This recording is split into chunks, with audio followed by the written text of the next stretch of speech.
The day they thought I'd sign my life away, my son leaned over to his wife at the head of the dinner table and murmured, "He won't even read it.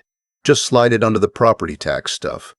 He didn't know I'd already had a lawyer waiting 2 states away. My name is Harold Vance.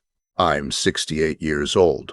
And what I learned at that table, at my own 70th birthday dinner no less, taught me that the people who carry your name aren't always the people who carry your back. If you've ever sat at a table full of family and felt like the only stranger in the room, do me a favor.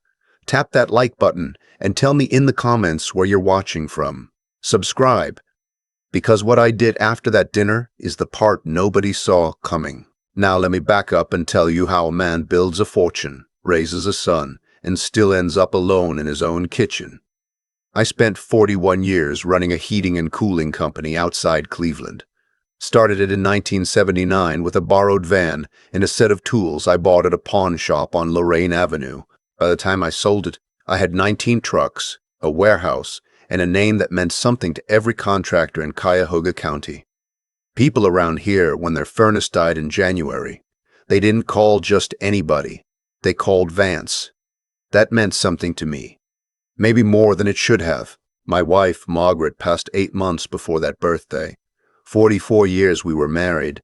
Pancreatic cancer took her in 5 weeks, start to finish, so fast I'm still not sure I ever caught up to it. One day she was complaining about her back, and the next we were sitting in a beige room while a doctor half my age used words I didn't want to understand. She was the warm one. She remembered birthdays, sent the cards, kept the calendar of who was mad at who. After she was gone, I realized I didn't actually know my own family. I just knew her version of them, the one she narrated to me over coffee every morning. My son, Caleb, was 43. Smart kid, always was. Went to Ohio State, got into commercial real estate, married a woman named Tessa, who I never quite warmed to, but tried hard to. She had a way of looking at our house, the house Margaret and I built in Bay Village, right off the lake, like she was already measuring the windows for new curtains. I used to think I was being unfair. A grieving old man, suspicious of everybody. Margaret would have told me to stop it, so I tried to stop it. The birthday was Tessa's idea. She'd been calling me twice a week since the funeral, which was twice a week more than she'd called in the previous 5 years combined. "We can't let you sit alone for your 70th, Harold," she'd say, and I'd hear ice clinking in a glass on her end. They wanted to do it at some place called Ardent, a new spot downtown in the flats where the menus don't have prices and the chairs cost more than my first car. I told Caleb I'd rather just go to Tony's, the little Italian place on Detroit Avenue where Margaret and I went every anniversary for 30 years. The waiters there knew our order before we sat down. "Dad, nobody goes to Tony's anymore," Caleb said. Tessa already booked Arden. It took her weeks to get a table. So I went. I went because it was easier than fighting, and grief had made me soft in a way I didn't recognize. I'd spent my whole life being the man who said no, who negotiated hard, who walked away from bad deals. Now, I was a man who just nodded. It was like I was watching myself from the ceiling, this slow old fellow agreeing to everything, and I couldn't get back down into my own body to take the wheel.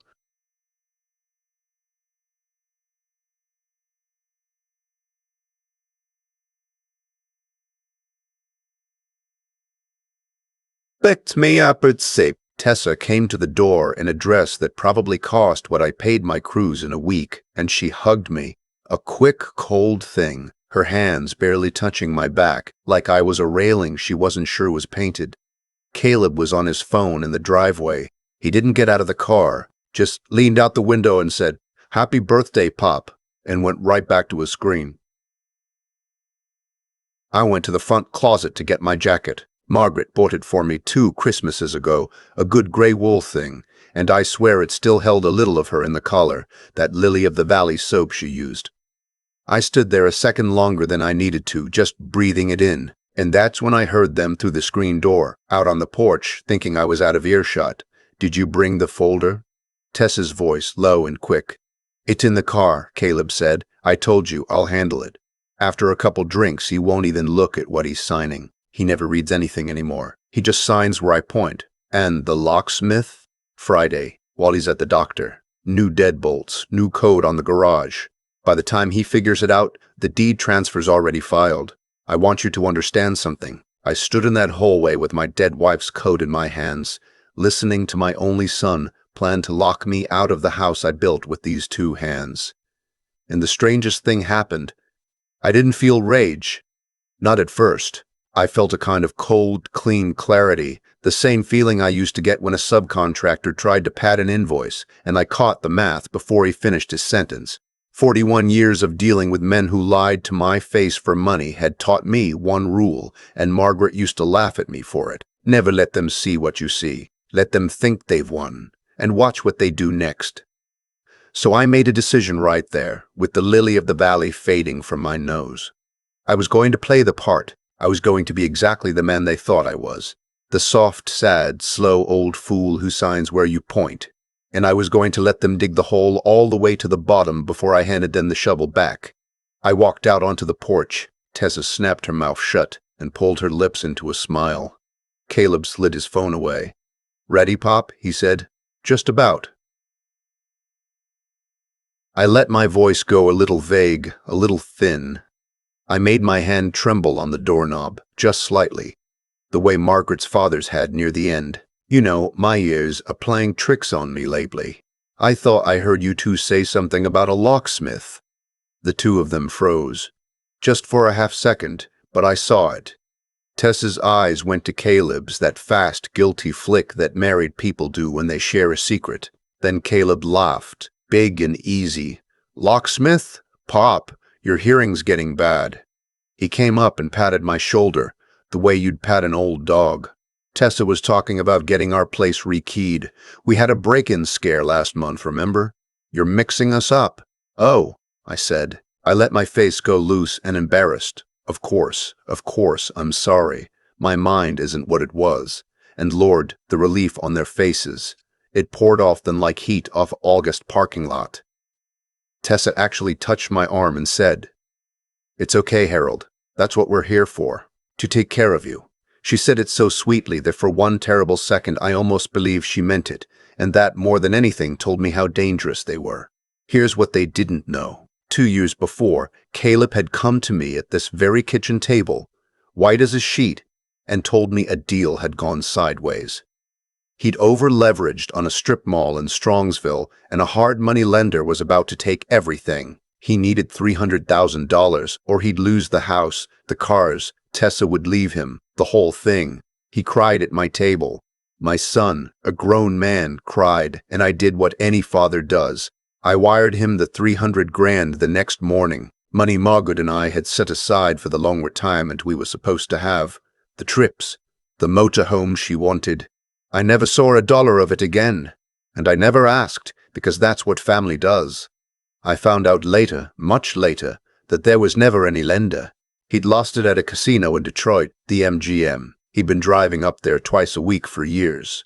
Dinner was a performance, 3 hours of it. Tessa ordered wine I didn't want and kept refilling my glass, and I let her. But every time she turned to flag the waiter, I'd pour half of it into the planter beside our table. I nodded along to Caleb's stories about deals and clients. I laughed in the right places. And somewhere around the second course, Caleb set a leather folder on the table and slid it toward me with 2 fingers. "Hey, Pop, while I've got you, there's some property tax reassessment stuff I need you to sign off on. The county's been a nightmare since Mom passed. It's all the estate transfer paperwork, getting things in your name properly so nothing falls through the cracks. Boring stuff. Just sign the flagged pages."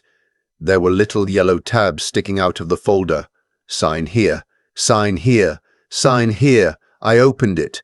I made a show of patting my jacket. Hell. Left my reading glasses at the house. I squinted at the top page like a man trying to read a license plate in the fog. "Caleb, I can't make out a word of this. What does this part say?" "It's just legal language, Pop. Standard stuff." He was already holding out a pen. "I and my guy look it over. It's clean. His guy. I'd bet my life his guy and Tessa's cousin and the notary were all the same person. And here is where I want to tell every single one of you watching this, especially those of you who felt a child's hand reaching for your wallet while smiling at your face. I almost signed it. God help me. For 1 week second, sitting there missing Margaret so badly my chest hurt, I almost just signed the thing to make the cold go away. Because signing is easy. Trusting your family is supposed to be easy. It's the not trusting that breaks your heart. But I didn't sign. I set the pen down. You know what, son? My hand's been shaking. Let me take these home and do them at the kitchen table where I can use the good light. I'll have them back to you Monday. I closed the folder and tucked it under my arm before he could reach for it. A man should read what he signs. Your mother always said that. Something flickered behind Caleb's eyes. Annoyance, fast and sharp, before he buried it. Sure, Pop. Of course. Monday's fine. It was not fine, and we both knew it. But he couldn't push without showing his hand, and I couldn't refuse without showing his hand, and I couldn't refuse without showing mine. So we sat there, the two of us, smiling across a $400 dinner, each of us holding a knife under the table. That night, I didn't sleep. I sat at my kitchen table. The real one. The one Margaret and I bought at an estate sale in 1981 and refinished ourselves. And I read every page in that folder under the good light, twice. And what I found made my hands stop shaking and turned them into something else entirely. It wasn't the property tax reassessment. It was a quitclaim deed, transferring the Bay Village house in the rental duplex over in Lakewood into a trust. And the trustee, the person who would control everything, wasn't me. It was Caleb. Buried in the back was a durable power of attorney, the kind that would let him make every financial and medical decision on my behalf the moment a doctor, maybe his guy, maybe Tessa's cousin, signed a paper saying I wasn't competent. The locksmith on Friday wasn't to keep burglars out. It was to keep me out. They were going to declare me senile, move me somewhere quiet, and divide what Margaret and I spent a lifetime building before her headstone had finished settling. The old me, the man who built 19 trucks out of one borrowed van, woke up around 3 in the morning. I made a pot of coffee and started making a list. The first call I made wasn't to a lawyer. It was to a man named Otis Freeman. Otis and I served together at Fort Benning in 1976, and after the Army he became the best CPA in Northeast Ohio and the only man besides Margaret I ever trusted completely. He'd done my company's books for 30 years. When I told him what I'd found, there was a long silence on the line, and then he said, in that gravel voice of his, "Harold, I always told you that boy had soft hands and a hard heart. Don't you do a thing till I look at every account. Give me till Wednesday." What Otis found over the next 4 days made the dinner look like a warm-up. Caleb had been borrowing against the rental duplex for 18 months, forging my signature on the loan docs, using an address that forwarded to his office. He drained a savings account Margaret had set up for our grandkids' college, an account I'd forgotten existed in my grief. He'd opened 2 credit cards in my name, and the $300,000 from 2 years back, Otis traced it. Not a penny went to a lender. It went to the casino, to a private poker game in Westlake that the FBI was apparently already curious about, and to a down payment on a lake house Tessa had listed under her maiden name. "Here's the thing, Harold," Otis said, spreading printouts across my kitchen table on Wednesday afternoon. "Right now, he thinks he's winning. He thinks you're going to sign Monday. That's your advantage. The second he knows you know, he panics, and a panicking man hides things. So you don't tip him. You let him keep thinking you're the soft old fool. And while he's thinking that, we build the cage. So that's what we did. I called a lawyer, not Caleb's guy, not anybody in Cuyahoga County where Caleb had his fingers in everything. I called a woman named Adrienne Calloway out of Columbus, an estate and elder law attorney Otis swore by, cold as a January lake, sharp as a fresh blade. I drove the 2.5 hours down 71 myself, the folder on the passenger seat where Margaret used to sit. Adrienne read every page, and when she was done, she took off her glasses and looked at me.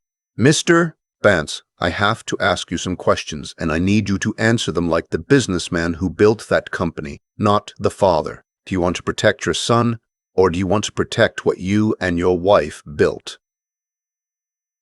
I thought about Margaret kneeling in the garden she'd carved out of our backyard, the hydrangeas she babied every summer, the bench under the maple where she'd sit and read in the evenings. I thought about what she'd have said if she'd seen that folder.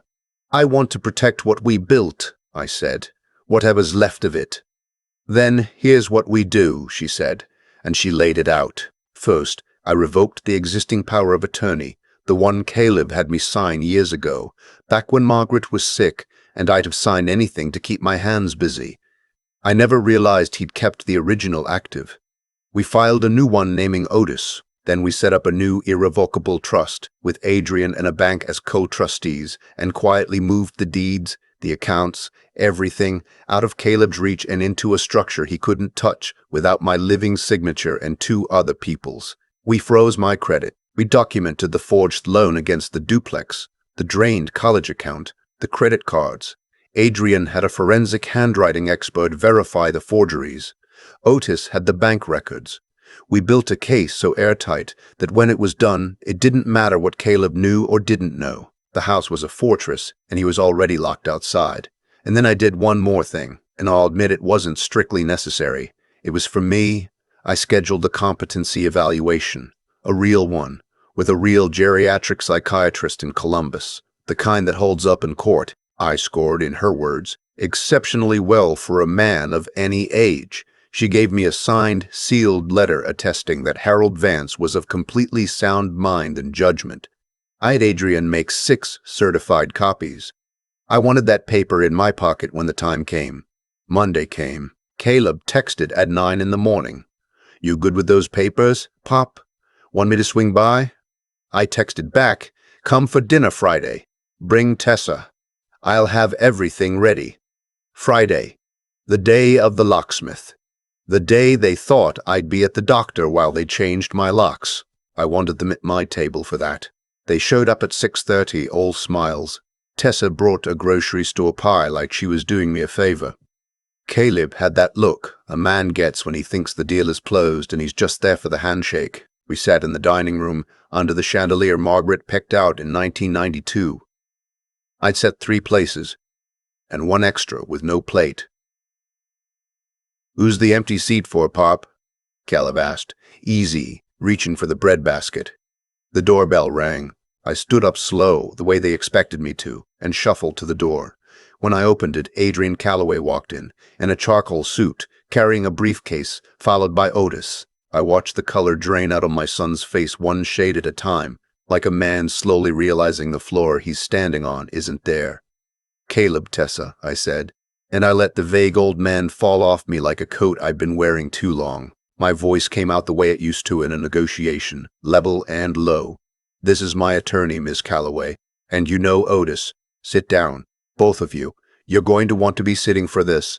Tessa started to stand. "Harold, I don't know what you think is happening, but sit down." I didn't raise my voice. I didn't have to.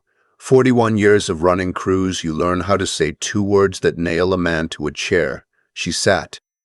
Adrian opened her briefcase and began laying documents on the table, one by one, narrating each in that flat, merciless voice. The forged loan against the Lakewood duplex, the handwriting analysis, the drained college account with the grandkids' names on it, the credit cards, the bank trace on the $300,000, the casino, the poker game, the lake house in Tessa's maiden name. Caleb tried to talk twice, and Adrian talked right over him like he wasn't there.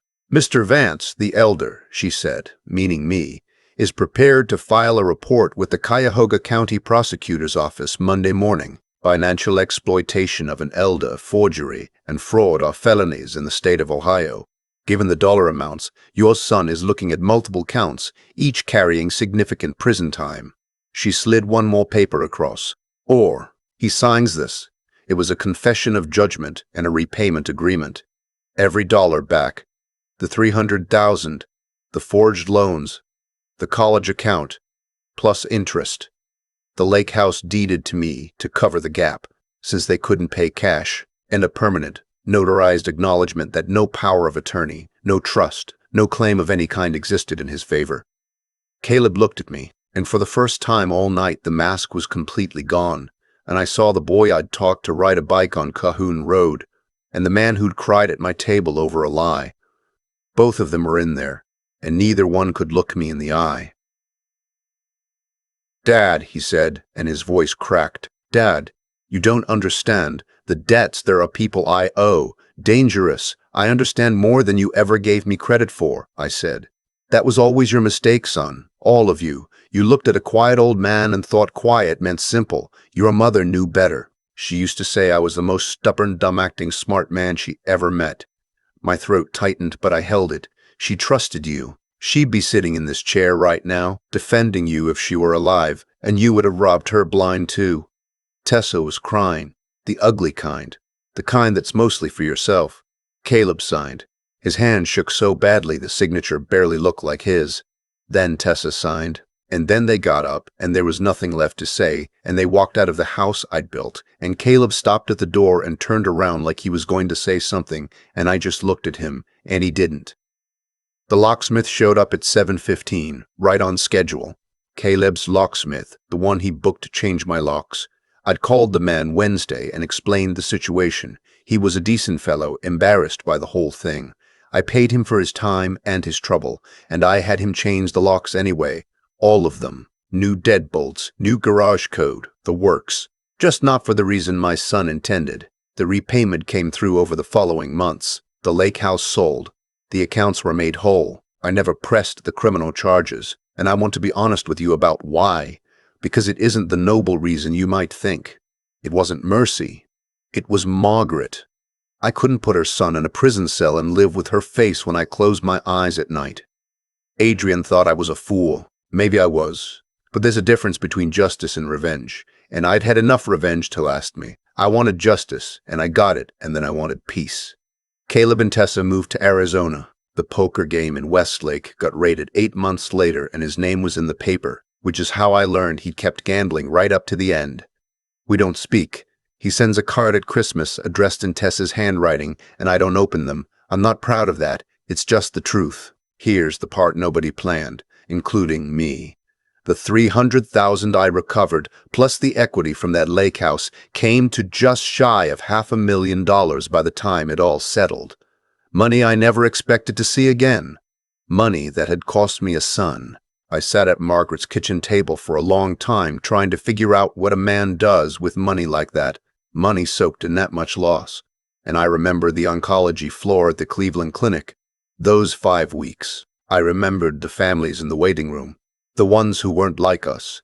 The ones I'd see crying quietly into vending machine coffee because they couldn't afford the parking, let alone the treatment. I remembered a young mother, couldn't have been 35, who told Margaret she'd sold her car to make rent because she'd missed 6 weeks of work sitting with her husband. Margaret gave her the cash in her purse that day, all of it, and held her hand in that ugly fluorescent hallway. And on the drive home, Margaret said, "Harold, we have so much, and there are people drowning 10 feet from the shore."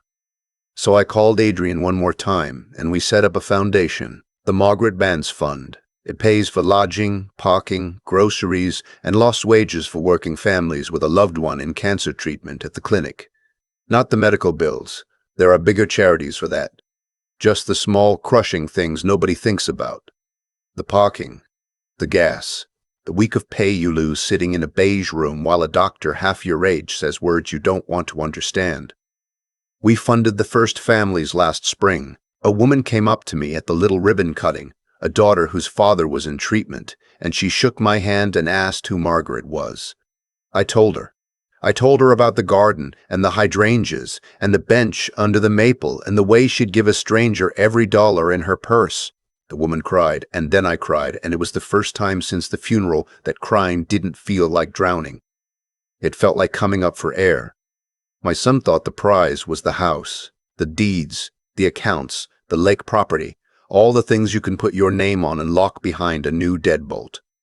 He spent 2 years scheming for it, and he walked away with nothing because he never understood what the money was actually for. None of them did. I sit on Margaret's bench in the evenings now, under the maple, and I watch the light go down over the lake she loved, and I think about the family sleeping somewhere warm tonight because of a fund with her name on it. That's the legacy, not the house, not the $500,000. The fact that a stranger drowning 10 feet from shore got pulled up onto dry land because a woman from Bay Village once said, "We have so much." If you've ever been underestimated by the people who were supposed to love you most, if you've ever sat at your own table and realized you were the only one who came to celebrate and not to take, I'd like to hear your story. Leave it in the comments. And if this meant something to you, like it, subscribe, and stay with me, because I've got more of these, and every one of them is true. I keep coming back to that half second on the porch when Caleb's eyes flicked to Tessa's and I understood that the boy I taught to ride a bike on Cahoon Road had spent 2 years planning to lock me out of my own life.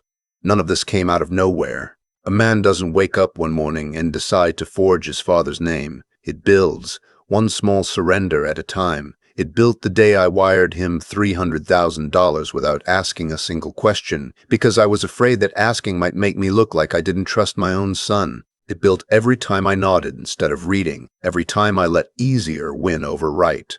I taught him, without ever meaning to, that I could be steered. Grief just finished the lesson. What saved me wasn't anger. Anger would have had me flipping that dinner table over at Ardent, screaming, and they'd have called me a crazy old man and won. What saved me was the same thing that built 19 trucks out of one borrowed van, knowing the difference between what I felt and what I should do next. I sat on my hands. I read every page under the good light.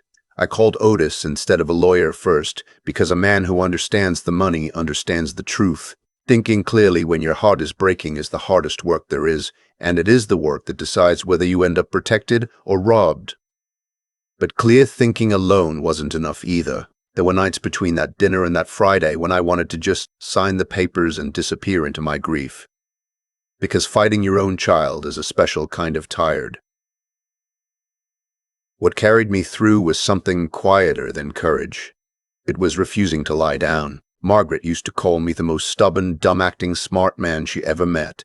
And that stubbornness, the plain refusal to quit on what we built, is what got me to Columbus and back, 2.5 hours each way, with her empty seat beside me. And here's the part Caleb never understood, the part that cost him everything.